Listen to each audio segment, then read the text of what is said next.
أهلا بيكم مع وصفة جديدة من وصفات أطبخ مع أمي.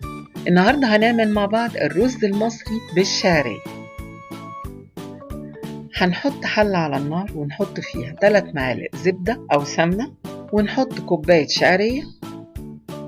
بنقلب الشعرية لحد ما يبقى لونها ذهبي غامق. بعد كده بنضيف لها 3 كوبايات رز. بنقلبه كويس لحد ما يبقى لونه كله شفاف.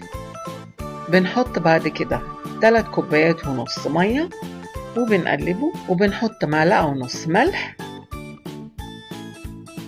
وبنقلبه تاني وبنسيبه لحد ما يتشرب مية. بعد ما يتشرب ميته بنغطيه وبنوطي النار عليه خالص على الآخر وبنسيبه حوالي من 25 ل 30 دقيقة. بعد 25 دقيقة بنشيك عليه، لو لقيناه ما استواش ممكن نسيبه كمان 5 دقايق. وبالهنا والشفا، وما تنسوش شير ولايك وسبسكرايب، وأشوفكم بكرة في وصفة جديدة.